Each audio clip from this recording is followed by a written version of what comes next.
BRS senior నేత మాజీ మంత్రి హరీష్ రావు చేసిన వ్యాఖ్యలపై భువనగిరి ఎంపీ చామల కిరణ్ కుమార్ రెడ్డి తీవ్ర ఆగ్రహం వ్యక్తం చేశారు. నీళ్లు నిజాలపై చర్చకు రావాలని ముఖ్యమంత్రి రేవంత్ రెడ్డి ఆహ్వానిస్తే కేసీఆర్ అసెంబ్లీకి వస్తారో లేదో చెప్పకుండా ఇదివరకు చెప్పిన మాటలే చెబుతున్నారని ఆయన విమర్శించారు. బీఆర్ఎస్ హయాంలో యూరియా కోసం రైతులు పడ్డ కష్టాలు పత్రికా సాక్ష్యాలుగా ఉన్నాయని ఆయన వెల్లడించారు. గట్టిగా మాట్లాడినంత మాత్రాన అబద్దాలు నిజం కావని ఆయన తెలిపారు.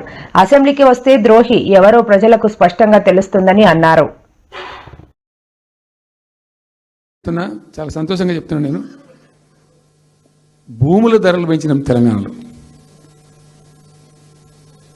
ప్రజా ఆస్తులు పెంచినాం, ప్రజా ఆస్తుల యొక్క విలువ పెంచినాం. 4 ఎకరాల నోడు ధీమాతో ఉండే తెలంగాణలో కొద్దిగా డాంబర్ రోడ్డు అంటుకునే 4 ఎకరాల నోడు 50 లక్షల కాడికి అమ్మితే 2 కోట్ల నాకు 2 కోట్ల శ్రీమంతుడు అని చెప్పుకున్నాడు కాలర్ ఎగరేసుకొని. ఇవాళ ఏమైనాయండి భూముల ధరలు? కుప్ప ఊలిపోయినాయి.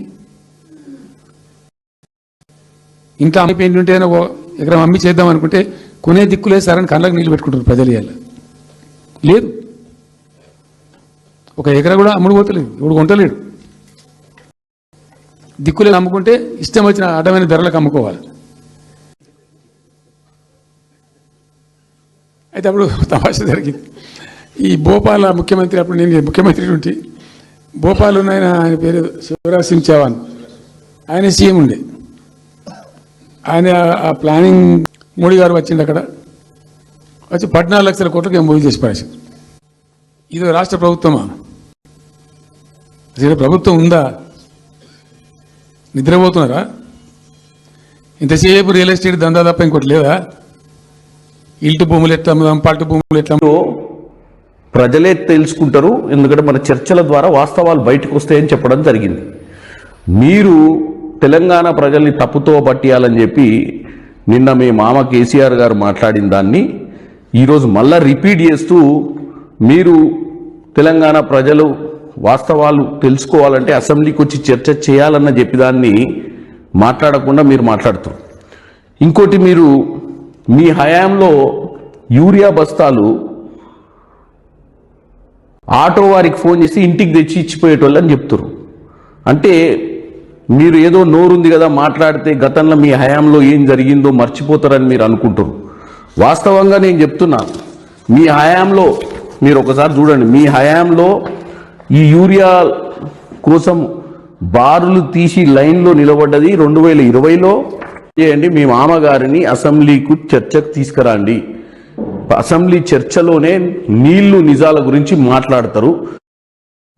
జాతీయ ఉపాధి హామీ చట్టం స్థానంలో వీబీజీ రామ్జీ చట్టాన్ని కేంద్ర ప్రభుత్వం తీసుకురావడంపై విపక్ష నేతలు విమర్శలు గుప్పిస్తున్న సంగతి తెలిసిందే. తాజాగా తెలంగాణ మంత్రి సీతక్క ఈ అంశంపై మాట్లాడుతూ ఉపాధి హామీ చట్టానికి కేంద్రం మహాత్మా గాంధీ పేరును తీసేసి ఆయనను మరోసారి హత్య చేసిందని తెలిపారు.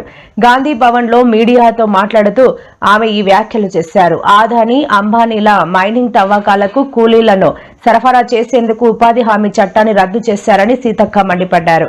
ఈ చట్టాన్ని రక్షించుకునే బాధ్యత అందరిపై ఉందని చెప్పారు.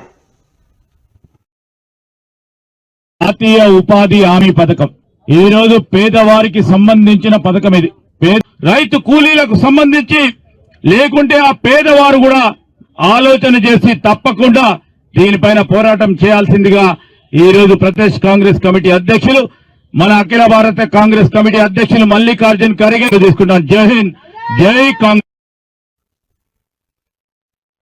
తెలంగాణ ముఖ్యమంత్రి రేవంత్ రెడ్డికి ఆంధ్రప్రదేశ్ ముఖ్యమంత్రి చంద్రబాబు గురువు అని అంటే ఆయన తమపై విమర్శలు చేస్తారని, కానీ మొన్న మాజీ ఉపరాష్ట్రపతిని కలిసి చంద్రబాబే తన గురువు అని చెప్పారని BRS senior MLA Harish Rao పేర్కొన్నారు. ఒకసారి చంద్రబాబు నీ గురువు అంటే ఆగ్రహం వ్యక్తం చేశావు, మరోసారి తానే స్వయంగా నా గురువు అని అంగీకరిస్తాడని దేవత అంటారు, బలిదేవత అంటారని ఎద్దేవా చేశారు. ఉత్తమ్ కుమార్ రెడ్డి గారు, నువ్వు చంద్రబాబు నీ గురువు కావచ్చు, సరే గురువు అంటే గుర్తొచ్చింది, అది కూడా ఇష్టం.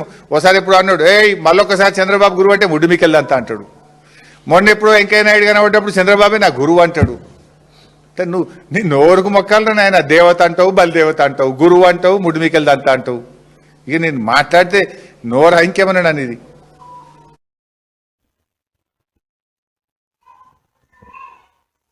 రాష్ట్రంలో ప్రధాన ప్రతిపక్ష నేతగా ఉండి అసెంబ్లీకి రమ్మంటే రారు, కానీ మా తోలు తీస్తారా అంటూ కేసీఆర్ పై మంత్రి పొన్నం ప్రభాకర్ ఓ రేంజ్ లో ఫైర్ అయ్యారు.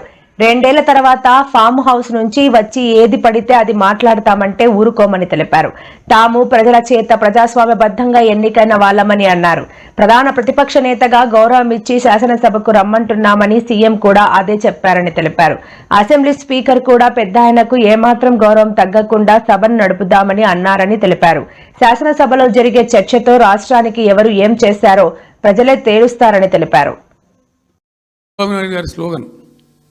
సమైక్య రాష్ట్రంలోనే సమగ్ర అభివృద్ధి. నేను ప్రథమ మహాసభకు పాలమూరు జిల్లాకు పోయినా. నేను జోగులాంబటు గద్వాల పాదయాత్ర చేసిన అర్థం చేసుకొని ఆ తర్వాతనే నేను గద్వాల టు మన ఆలంపూర్. నిన్న నేను హైదరాబాద్ వస్తున్నాను. నిన్న నేను ఫామ్ నుంచి బయలుదేరి వస్తుంటే ఒక 10 చోట్ల ప్రామిస్ చెప్తున్నాను. 10 ప్లేసెస్లో పక్క పండు వచ్చుకోగానే కార్లో కూర్చున్న 2 స్టీరింగ్ ఇచ్చి పెట్టి 2 చేతులు మీదకి పెట్టిండు. బాస్ మళ్ళీ మనం జల్దీ రావాలి, మనమే వస్తున్నాము, నెక్స్ట్ మనమే ఆయన దుంకుతున్నాడు. ఆ మోటార్ పైసలు వాడు పక్కన డుర్రమన్న పక్కన వచ్చి వచ్చి నెక్స్ట్ మనమే సార్ వచ్చేతను అంటారు పోతుండ్రు. హైదరాబాద్ సిటీలో అనేక ప్లేసెస్లో కనీసం ఒక 10-12 ప్లేసెస్లో అట్లా చెప్తున్నారు జనం. మీరు టీవీలలో వీడియోస్ కట్ చేస్తాం, గ్రీన్ మ్యాట్లు వేసారు, చాలా విజువల్ చూస్తే సగం మ్యాట్లు ఖాళీ ఉన్నాయి. ఇక ఆయన దయాకర్ రావు రాజేశ్వరుడి పోలీసులు ఆపుతారు, డైరీ రాస్తావు, వాడు బ్లాక్ డైరీ, ఓ డైరీ, రెడ్ డైరీ. ఏమవుతుందయా ప్రజాస్వామ్యంలో? ఇవాళ జరిగినటువంటి మీటింగ్ అటర్ ఫ్లాప్. దాన్ని కవర్ చేసుకోవడానికి ఏదో మాట్లాడుతా ఉన్నావు.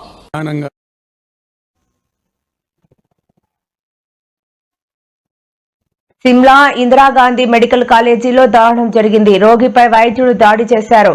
శ్వాసకోశ సంబంధిత వ్యాధితో బాధపడుతున్న రోగి పట్ల డాక్టర్ అమానుషంగా వ్యవహరించారు. చికిత్సపై ప్రశ్నించినందుకు బూతులు మాట్లాడుతూ విచారణ రహితంగా దాడి చేశారు. దీంతో రోగికి గాయాలయ్యాయి. అసలే శ్వాస తీసుకోవడంలో ఇబ్బందులు పడుతున్న రోగిపై దాడి చేయడం దారుణమని బంధువులు ఆవేదన వ్యక్తం చేశారు. వైద్యుడిపై చర్యలు తీసుకోవాలని డిమాండ్ చేశారు. దీంతో ఆసుపత్రి వద్ద ఉద్రిక్తత చోటు చేసుకుంది. మరోవైపు రోగిని కొడుతున్న వైద్యుడి వీడియో సోషల్ మీడియాలో వైరల్ అయ్యింది. यहाँ पे बदतमीजी कर रहे पेशेंट के साथ आगे लो, ये देख सकते हैं आप, एक पेशेंट है, एक डॉक्टर बदतमीजी कर रहे हैं यहाँ पे, देख सकते हैं आप, लो देख सकते हैं आप, ये देखो डॉक्टर यहाँ पे बदतमीजी कर रहे हैं पेशेंट के साथ आगे लो, ये देख सकते हैं आप, एक पेशेंट है, एक डॉक्टर बदतमीजी कर रहे हैं यहाँ पे, देख सकते हैं आप, लो देख सकते।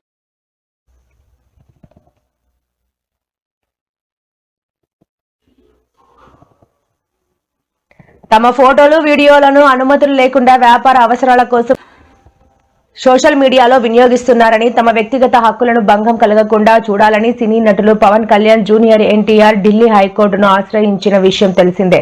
అయితే ఈ పిటిషన్లపై సోమవారం మరోసారి ధర్మాసనం విచారణ చేపట్టింది. ఇప్పటికే ఇచ్చిన ఆదేశాలపై ప్రతివాదులు Flipkart, Amazon, Google, X, Instagram పై కోర్టు ప్రశ్నల వర్షం కురిపించారు. అయితే కొన్ని లింకులను తొలగించినట్లు కోర్టుకు ఆయా సంస్థలు వివరించారు. తెలంగాణ మాజీ ముఖ్యమంత్రి కల్వకుంట్ల చంద్రశేఖరరావు ఆదివారం మీడియాతో మాట్లాడిన విషయం తెలిసిందే. అయితే ఆయన ఆంధ్రప్రదేశ్ తో పాటు ఉమ్మడి పాలనపై విమర్శలు చేశారు. ప్రస్తుత రాష్ట్ర సీఎం చంద్రబాబు గతంలో ఉమ్మడి ముఖ్యమంత్రిగా ఉన్న సమయంలో జరిగిన కొన్ని ఘటనలను గుర్తు చేస్తూ కేసీఆర్ సెటైర్లు వేశారు. విశాఖలో జరిగిన సమ్మిట్లపైన ఆయన చలోక్తులు విసిరారు. అయితే కేసీఆర్ చేసిన ఈ వ్యాఖ్యలను మాజీ మంత్రి అమర్నాథ్ ఏకీభవించారు. వ్యక్తిగతంగా తాను సమర్థిస్తున్నట్లు మీడియా ముఖంగానే ఆయన స్పష్టం చేశారు. చంద్రబాబుపై కేసీఆర్ చేసిన విమర్శలు 100% కరెక్ట్ అని వ్యాఖ్యానించారు. అప్పుడు చంద్రబాబు నాయుడు గారి స్లోగన్ సమైక్య రాష్ట్రంలోనే సమగ్ర అభివృద్ధి. నేను ప్రథమ మహాసభకు పాలమూరు జిల్లాకు పోయినా. మహబూబ్నగర్ టౌన్లో పెట్టాం. పెద్ద భారీ మీటింగ్ జరిగింది. దాదాపు 70-80 మంది వచ్చారు. ఆ మీటింగ్లో నాకు బాగా కోపం వచ్చి, ఏమయ్యా చంద్రబాబు నాయుడు, అప్పటికి ఏంటంటే కర్ణాటకకి కొంత ముంపు ప్రాంతం ఏమిటి, దూరాల ప్రాజెక్టు ఏంటంటే కొద్ది ముంపు ప్రాంతం కర్ణాటక రాష్ట్రంలో ఉంటుంది. ఒక 13 కోట్ల రూపాయల వరకు కాంపెన్సేషన్ కట్టాల్సి ఉంది. కట్టడు, ₹1 కట్టడు. ఏమయ్యా చంద్రబాబు నాయుడు గారు, నువ్వు దత్తత తీసుకున్నావు, కథ తీసుకున్నావు, డైలాగులు చెప్తున్నావు, ఇక్కడ చచ్చిపోతాను జనము, బొంబాయికి వలసలు పోతుండ్రు. ఇటువంటి పరిస్థితులలో కూడా కర్ణాటకకు డబ్బులు కట్టడానికి డబ్బులు లేవా? ఇదేనా సమైక్య రాష్ట్రంలో సమగ్ర అభివృద్ధి అంటే? బట్టిగా బ్యారేజ్ ఆ గోడ లెక్క కట్టిన విడిచిపెట్టేది చూసి తమాషా పడన్నా అని చాలా తీవ్రమైన విమర్శలు చేశాను. మోకాళ్ళ మీద పరిగెత్తి కట్టిండి చంద్రబాబు నాయుడు అప్పుడు. ఆ కర్ణాటక చెల్లించాల్సిన కంపెన్సేషన్ ఏదైతుందో మోకాళ్ళ మీద ఉరికి నా దాడి తట్టుకోలేక కంటిన్యూగా పెట్టింది. దాని తర్వాత చంద్రబాబు నాయుడు పార్టీకి సంబంధించిన ఎమ్మెల్యేనే ఆర్డీఎస్ దగ్గర బాంబులు పెట్టి పేల్చేయడం, అది మీ అందరికీ కూడా తెలుసు. బాంబులు పెట్టి పేల్చడం 2 సార్లు 3 సార్లు పేల్చారు. నేను ఫస్ట్ ఉద్యమంలో తెలంగాణ ఉద్యమం స్టార్ట్ అయిన తర్వాత మార్కెటింగ్ లేదా ప్రతిపక్షాలని మీద అన్యాయంగా కేసులు పెట్టడం, దీని మీద వారి శ్రద్ధ ఎక్కువ కనబడతా ఉంది తప్ప, ప్లస్ నిన్నటి నుంచి జగన్మోహన్ రెడ్డి గారు పుట్టినరోజు వేడుకలు చూసిన దగ్గర నుంచి వీటన్నిటితో కడుపుమంట ఒకటి. సో ఏదేమైనప్పటికీ నేను నిన్న కేసీఆర్ గారు చేసినటువంటి వ్యాఖ్యల్ని పూర్తిగా ఏకీభవిస్తూ, ఆయన చేసినటువంటి వ్యాఖ్యల్లో ఒక్క చిన్న మాట కూడా తప్పలేదనేటువంటిది నా తాలూకు వ్యక్తిగత.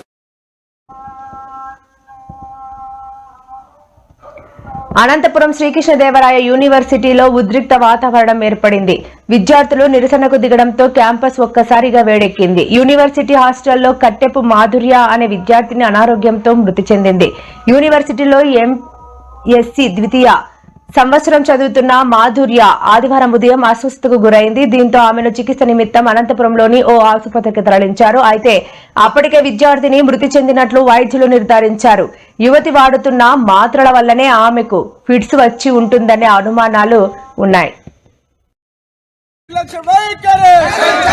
విద్యార్థుల పట్ల యూనివర్సిటీ మొండి నిర్లక్ష్య వైఖరి మాధురి గారి కుటుంబానికి ఏర్పాటు చేయాలి. ప్రాథమిక ఆరోగ్య కేంద్రాలను ఏర్పాటు చేయాలి. ప్రాథమిక ఆరోగ్య కేంద్రాలను న్యాయం చేయాలి. మాధురి గారి కుటుంబానికి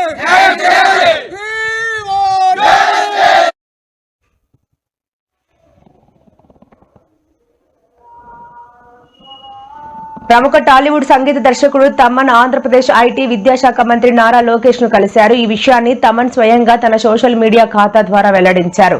లోకేష్ తో భేటీ ఎంతో అద్భుతంగా జరిగిందని ఆయన పేర్కొన్నారు. తన పోస్టులో లోకేష్ ను అన్నా అని ఆప్యాయంగా సంబోధిస్తూ ఆయనతో జరిపిన సంభాషణ ఎంతో సంతోషాన్ని ఇచ్చిందని తమన్ తెలిపారు.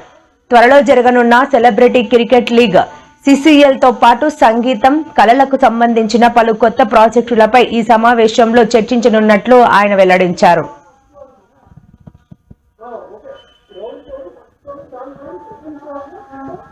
వైసీపీపై ఏపీ హోంమంత్రి వంగలపూడి అనిత మరోసారి విమర్శలు గుప్పించారు. వైసీపీ బాధ్యత రహితమైన ప్రతిపక్షంగా తయారైందని మండిపడ్డారు. చిన్నపిల్లలతో రప్పా అంటూ ఫ్లెక్సీలు పెట్టిస్తున్నారని విమర్శించారు. మేక తలలు నరికి రక్తాభిషేకాలు చేయిస్తూ వారిలో నేర ప్రవృత్తిని పెంపొందిస్తున్నారని దుయ్యబట్టారు. రౌడీ మూకలను కంట్రోల్ చేయడం, శాంతి భద్రతలను కాపాడటం పోలీసులకు సవాలుగా మారిందని తెలిపారు. తిరిగి వాళ్ళ పీపీపీ విధానంలో వచ్చిన వాళ్ళు అరెస్ట్ చేస్తామని మాట్లాడుతూ ఉంటే నిజంగా ప్రజలే ఈ రోజు నవ్వుకునే పరిస్థితులు ఉన్నాయి. వీళ్ళకి సమాధానం ఆల్రెడీ లాస్ట్ ఎలక్షన్స్ లో చెప్పారు. వచ్చే ఎలక్షన్స్ లో